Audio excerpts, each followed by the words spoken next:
My dearest brothers and sisters. This is Hakann speaking. I greet you in peace and love. First of all, I would like to give my perspective on what is potentially a slight misunderstanding. There were some people concerned and skeptical about past messages that show that we Pleiadians still have our flaws and still have some growing to do.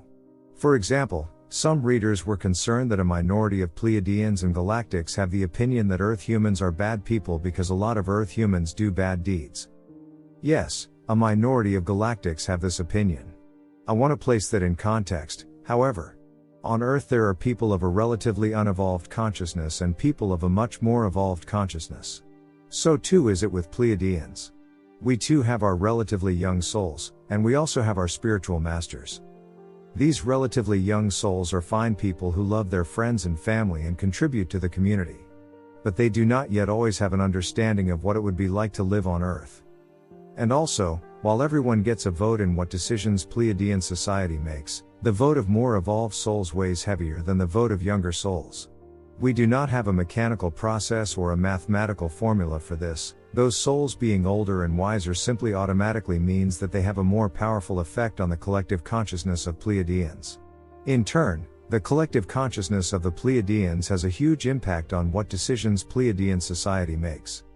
So please be aware that the people who think that Earth humans should not be helped until they discover unconditional love, are not only a minority numerically, but they also have less weight in the decision-making process because typically these are younger souls. The older and more evolved souls understand how impressive it is that Earth humans are mostly maintaining a good heart despite all the darkness that surrounds them and the lack of practical help that they are getting. Beings who are incredibly loving and wise have a very big role in which decisions Pleiadian society makes. Those beings have a huge amount of love and respect and understanding for you. I have a lot of love and respect for you. I am not judging you at all, and there absolutely are Pleiadians who are more evolved than myself. Also, more and more compassion and understanding for humanity is being created every single day in Pleiadian society, because more and more people look at Earth and Earthlings, and thus get an understanding of and respect for what Earthlings are going through. It is my hope that one day, we will be able to start working together and start living together as equals. For while we have many things to share with you, there are also many things we can learn from you, such as maintaining your inner light in a world of darkness. We simply do not have the practical experience with this that you do. So we think that both of our people can learn from the other. I hope this clears up any potential misunderstandings that might have risen up. I would like to move on to the main part of this message. Jared suggested in the comment section that we ask 100 beings to give a short message to Earth humans. Thank you for this great idea, Jared. Here are messages 26 to 50. Again, you are invited to post a comment and share which message or messages most resonated with you. 26. People are of course different, but in many cases, people first have to heal and get their own life on track before they can help others. This is completely normal and okay. It is like you're saying that you need to put your own oxygen mask on first. This is the proper way to do things for many of you, and hence there's no need to feel guilty if you're currently still putting on your own oxygen mask. This channeler also did not significantly help other people in a practical and tangible way for the first 90% or so of his life. But because he took the time to put his oxygen mask on properly, he's now able to help people without it taking up too much of his energy. 27. Many of you still think primarily in terms of physical matter. However, energy determines at least as much as matter what actually happens in your world. That said, as Tunia has pointed out, it's not just your conscious mind that is able to manifest things. Your subconscious mind and your emotions and your soul can and will manifest things too. Therefore it is important to try to align your soul, your conscious mind, your emotions and your subconscious mind towards one purpose. In practice this may mean talking to and following your soul, and healing all the pain and distortions stored in your subconscious, and observing your thoughts and feelings without trying to change or judge or suppress them. 28. With respect, it is my perspective that Earth humans sometimes overcomplicate things. Just the basics of breathing, walking, eating well and neutrally observing your thoughts and emotions will get you very far, possibly even further than doing very specific and complicated routines. For many people it would also pay off to simplify your life and get rid of things and break off contact with people in your life if they do not bring joy or something else of value to your life. 29. Most information you have been given about nutrition is wrong, unfortunately. Most of you would benefit from simply forgetting everything you have ever been told about nutrition and just trying out different meals and see how your body feels a few hours after having eaten. Moreover, if your stomach craves a certain food, it is good to eat that. However, do not confuse what your stomach wants with what kinds of food your inner child may want to numb emotional pain. If this is too vague, then a good place to start would be to eat more fruit and to buy a water distiller, and see how you feel after having, for example, a breakfast consisting of 4 bananas with at least some black on the peel. 30. People tend to place things and people in distinct and separate boxes, and have separate ways of interacting with things and people in those separate boxes. In some situations, it would help you to not think so rigidly in terms of boxes and to treat people as people, no matter what box they may be in. 31. You did not come here to be told what to do and to conform to society. You did not come here to fit in. You came here to learn, to discern for yourself what is and is not true. You came here to come into your own power and then to change things. 32. It is not people who should conform to the system, it is the system that should conform to the people. Any system that does not do this is corrupt. 32. Similarly, many people, including certain gray hats, seem to think that laws and procedures are the end goal. They are not. They are the means. Following procedures is not as important as saving children from torture and starvation. 33. Just because a person or message makes you feel good or bad, doesn't mean that this person or message actually is good, truthful or bad, false. A large number of Earth humans believe pretty lies, and disregard ugly truths. As Hakann shared previously, anytime you feel a strong negative emotion about something, then that is probably not your intuition talking. Anytime you feel a strong negative emotion about something, you are not in a state of mind in which you can accurately judge whether something is beneficial, truthful or harmful, false. 34. Often spiritual seekers will work really hard for a number of years, and then finally they will see one part of the metaphorical ox, let's say a leg.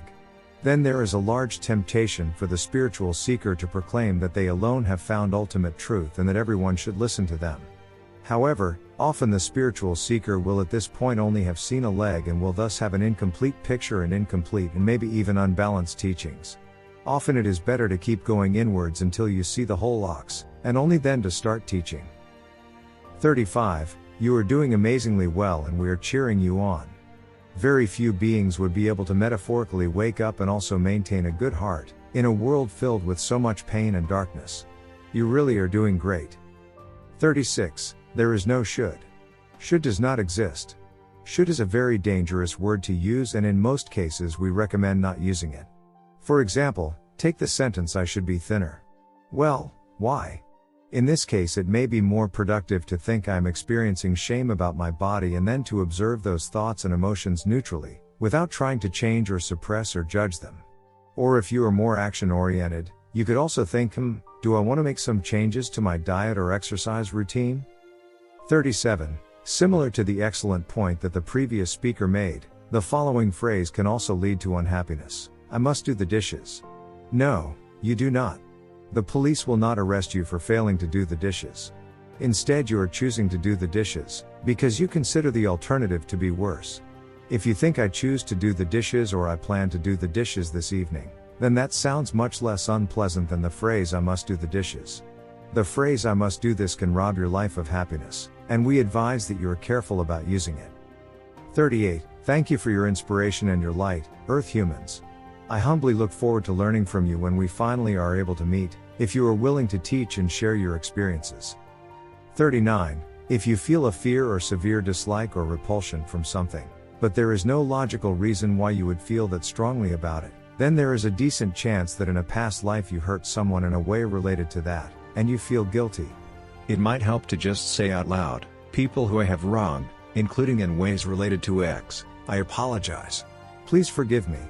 While people might not be very forgiving, their souls nearly always are, and you may get forgiveness and thus relief from your guilt from those souls. 40. Some of you are wondering what you are supposed to do against these monolithic control structures on your world. Well, actually being kind to the people around you makes a huge impact, much more than you are probably consciously aware of. People who feel connected and loved and appreciated and part of something greater than themselves, cannot be controlled, after all. Furthermore, the energy on your world keeps rising, in part due to the large amount of star seeds simply existing on Earth right now, which makes it a guarantee that one of these days, love will prevail. 41. Please don't believe everything you think. Some of the thoughts you think are not actually from yourself, you are just perceiving other people's thoughts, in the same way that you can hear sounds that other people make. Thinking that all thoughts in your head were produced by you, is like thinking that all sounds you hear were produced by you.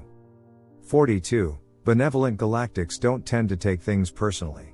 If you were to stand in front of one and get angry at them for some reason, they would likely not feel either hurt or insulted or the need to verbally defend themselves. They would likely feel compassion and curiosity and love for the one who was angry at them. They would likely do some quick self-reflection about their behavior, without ever delving into self-hate, and would consider how to best either help or better understand the person making the claim. I'm sharing this because I think this not taking things personally approach is something that some Earth humans could learn from. 43. My dearest masters of light and dark, please remain true to yourself and also to all your inner parts. If your inner child does not want to do something, please take that seriously. Please stand up for your inner parts, including your inner children, for probably no one else will. 44. Beloved ones, from my perspective, science should be a method that anyone can engage in, to get closer to the truth, step by step. Science should not refer to a class of exalted people who should apparently be believed blindly, because they have apparently discovered eternal truth that is apparently set in stone and should apparently never be questioned. 45. Things can happen for a reason. Things can also just plain suck. People have free will, which means that people by definition have to be able to make choices that lead to more happiness, and also choices that lead to less happiness. Similarly, on a collective level, humanity has free will, which also means that humanity can make choices that lead to a quicker liberation of Earth and also choices that lead to a slower liberation on Earth. At no point did either source or we decree that this liberation process was going to take exactly a set number of years, and not 1 year more or less. This makes statements like Earth's liberation is going according to plan a bit misleading. The only part we agree with is that yes, one day you will be free, and nothing can stop that. 46. Occasionally Earth humans wonder, did I say the right thing to that person? From our perspective, one essential question to ask yourself is if you were being authentic. While this is not the only consideration, we think that it's one of the most important questions to ask yourself if you wonder if you said the right thing. 47. Not everyone needs to be Weishauer or truth teller or teacher. However, to those who do want to be one of those things, please do not be afraid to be controversial, so long as you know your messages come from a good place and so long as you know you have sufficient experience or information or a good enough vantage point to teach. If you are a true Weishauer or truth teller or teacher, you will trigger people. It is inevitable. The only way in which you would not trigger people is if you were to tell them what they already knew, and then what value would you have as a Weishauer or truth teller or teacher? Of course we are generalizing here, but we hope you get the general point. 48. You are doing absolutely amazing. Very few beings could have accomplished what you have accomplished. Furthermore, you have gifts that no one else has. Your specific contribution to this liberation process is unique and cannot be replicated by anyone else. True, if you choose to or cannot contribute, the liberation process will proceed regardless. But every single one of you has a unique piece that can make this process smoother and faster. 49. From the perspective of many of us galactics, the subtle energetic transmissions that you get when receiving a genuine heartfelt channeling is more important than the cognitive information that you receive. 50. From our perspective, everyone who is currently living on Earth and is also awake from a spiritual perspective, has earned the title of Master. It is very likely that in due time, you will be invited to start teaching other Earth humans or possibly galactics, for you have much to offer. Of course, there are also many other paths that will be available to you. So, that was the last message for today. Thank you for listening. You are invited to share in the comments which message or messages most resonated with you. I am curious. I leave you today with my love and my wish of peace. Your star brother, Hakann.